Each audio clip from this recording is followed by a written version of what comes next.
Every day, you essentially pay your dues by doing the harder thing when it's the right thing to do.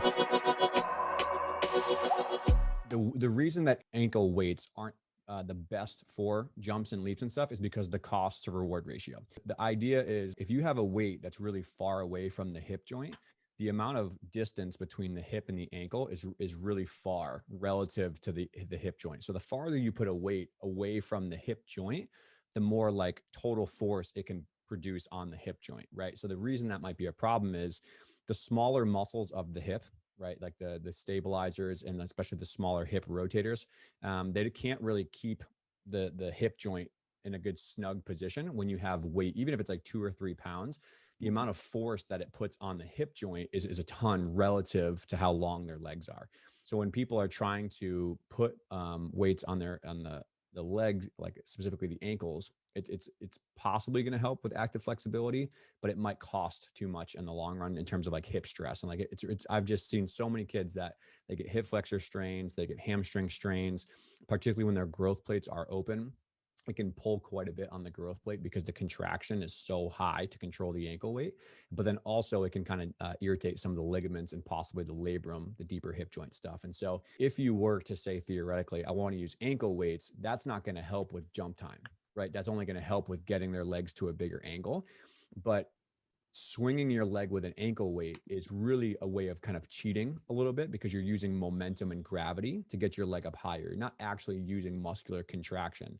So really what you're doing is just stretching things more at end range, and that's kind of concerning. You have to take a really big step back and think about why someone isn't performing with jumps and leaps or active flexibility the way that you want to kind of understand the situation. And then you kind of see why ankle weights are probably not the best option. And I'll give you some. I think what happens is plyos in the gymnastics world are just trained like tons of spring floor jumps, so panel mats and jumps. So I think the athletes learn how to be stiff and create body tension, but their elasticity is not great. So if we put them on like a beam or a general training floor, I think they'd be like, flopping all over the place. But on a spring floor, I think they've learned how to adapt because they've done it for so long. So I still think they have an elasticity component that they could train and get better at, which is why a lot of the athletes at champion feel so much better because they've only gotten used to the sport specific spring floor rebounding.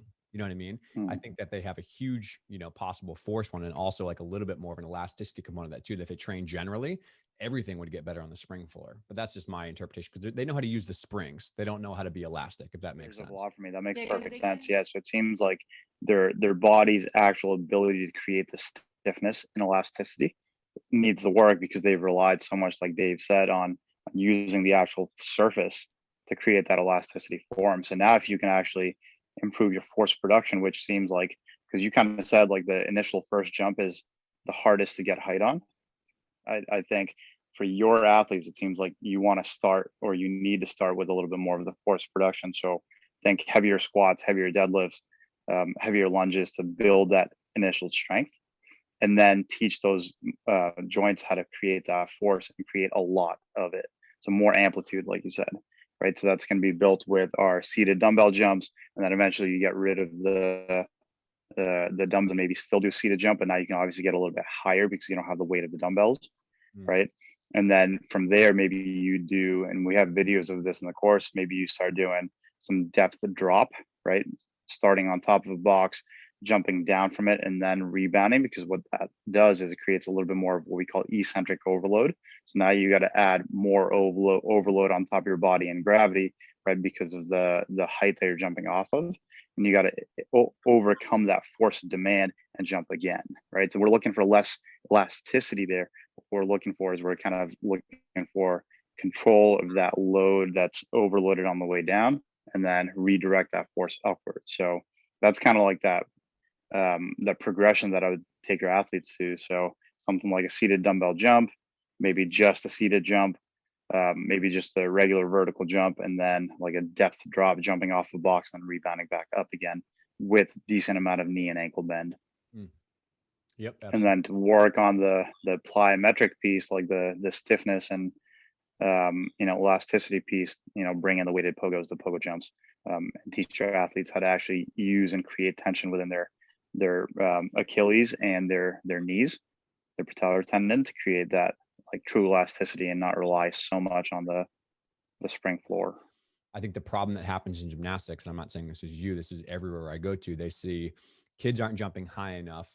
Let's jump right to the most advanced jumps and leaps and drills and splits up to panel mats and all sorts of crazy stuff. And they're training the thing that needs to get better by doing the thing. You know what I mean? And that's not going to ever get better, right? That's like saying like, okay, let's get better at full ins. Let's just do full ins until you get it right. Right? No, you need take a step back, drills and timing and air awareness and stuff, higher layout sets. It's the same thing here. Like you can't just do jumps and leaps to get better at jumps and leaps.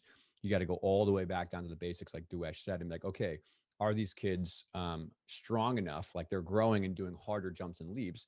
Is their strength ascending with that in terms of like, you know, leg strength in general to produce more force to get higher, to get another half turn around? Because that's a lot of the times what I see is the issue is the jumps and leaps get harder. The leg strength typically doesn't have external loading and doesn't have a programmed periodization cycle in the summer. It's just going and going. So like the leaps and jumps get harder, but the kid's strength profile doesn't get better alongside of it because they're not lifting. They're not doing a nice comprehensive program. They're not training this elasticity and force together. So the problem is that they keep doing harder jumps and they can't make progress. So what do they typically do? They just do more volume, more jumps, more circuits, more leaps.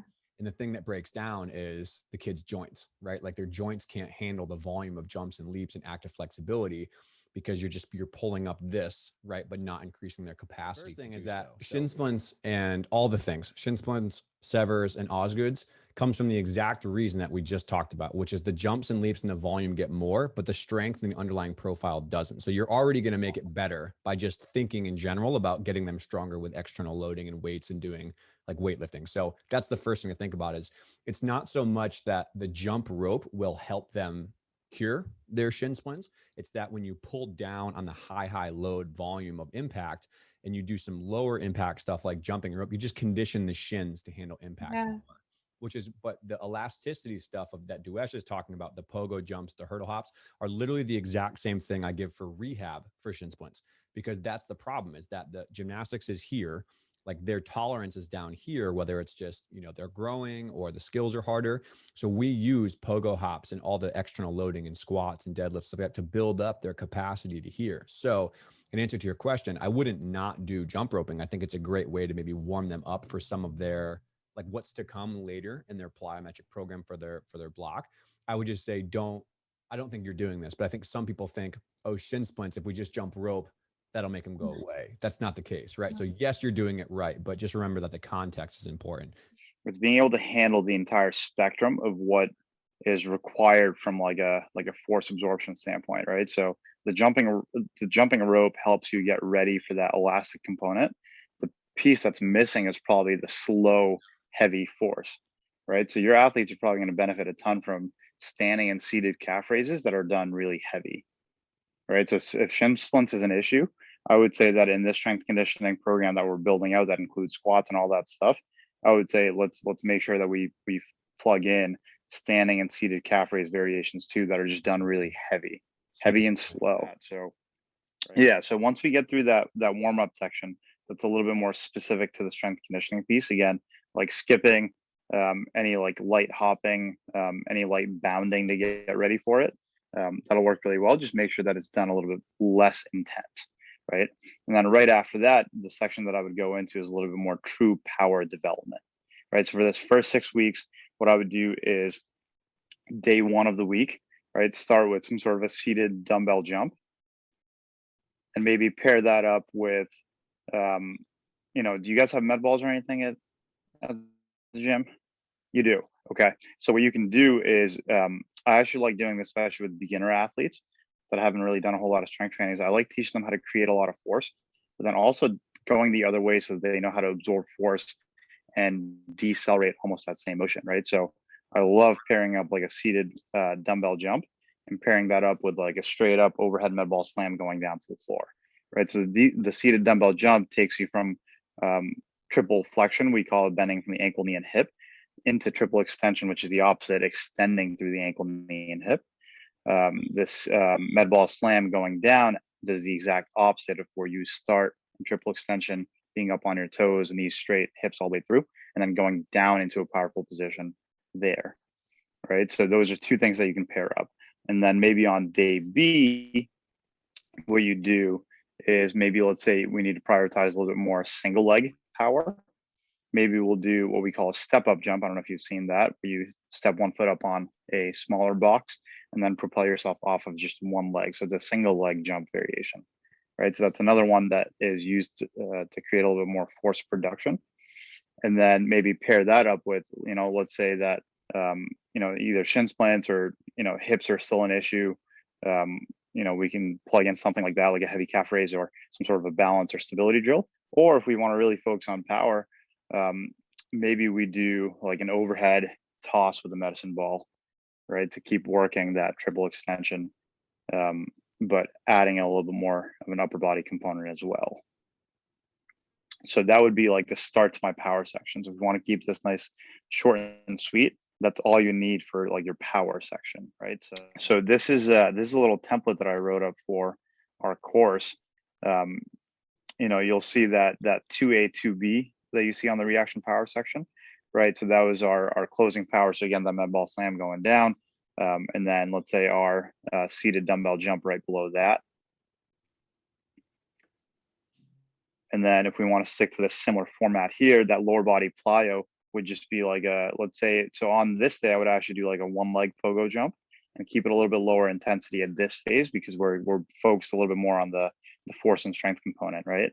And then throw in whatever sort of core work or hip work or even ankle work that you want to do there, right? So that's anything that you can really, plug in as almost like a filler is what we could call it to make sure that you get enough rest between the other two. And then on day B, right, so we have that opening core power. So that would be an overhead med ball toss. And pair that up with, for you, I would actually say let's do a single leg force production jump here, like a step up jump for 2B. What do you want for this one? Sorry, I was muted and I was talking to myself and I didn't realize. For this, probably some sort of like a hip care or ankle care or stability drill, right? So that we don't keep crushing power, and then they're so fatigued that they can't really give enough effort for the strength lift, the strength portion. Side plank clam is perfect. And then on day 2, right, so we could do like a lateral 2-leg pogo jumps. So again, working a little bit more plyometric, but we're adding a little bit more of a coordination piece. We're adding in a little bit more stiffness in different planes. And then for 3B, probably the same thing, like some sort of a hip cuff or lateral core or ankle care. Goblet toe taps, something like that is perfect. I think I'm personally a fan of creating drills that you don't need to have perfect cueing for it to go well. It's called constraints. You just put a block setup where they're going to take one step onto a panel mat maybe, and they're going to skip straight up in the air versus going over something, right? And I think that's important to remember is like, take a panel mat and then put another spotting block in front of it, not for them to jump onto, but just so they literally can't go any farther forward. So put a panel mat on the side, like this way, and a spotting block on its side, and just say, put one foot on the front of this panel mat and skip as high as you can. Don't worry about a leap. Don't worry about, jumping over this. Don't worry about clearing it. It's just like a step up skip jump we would do in our plyo program or in our performance program. And just do that. Just do that for like a couple turns. And then once they do that, move the mat back away and do the exact same thing, and then add a leap on top of that, right? So you're separating the chunks of what needs to happen. Get off the floor, then do your leap, which is oftentimes, especially on beam, is like cheat the corner, rush as fast as I can, right? So like work on just the steps prep for the skip. And then once they get there, say, okay, now don't lose the skip jump. Now add in whatever you're doing like that. And I think that's probably a better way to do it than trying to find the perfect cue or shoulder or eye position. Like that stuff's important. But if you just put them in a position where they can't, do anything to get away with it, I think that's going to be better. Like doing them in hoops is another great example too. Like take the small preschool hoops and say you have to like literally take off and land in the hoop. So like that's the goal, is to step and take off and land in the hoop off the panel mat. And I think when we moved away from just make it higher, just make it harder, just keep doing more different new drills like switch leaps up to resis or stuff like that, what we got were things that looked like they were the right thing. And then when they actually went over to the actual floor, it didn't show up. So I would just, again, like the bigger picture here is like develop the pieces first to make them be able to jump higher, which is the first hour. But then from there, let's try to strip out, the jumping versus the leaping.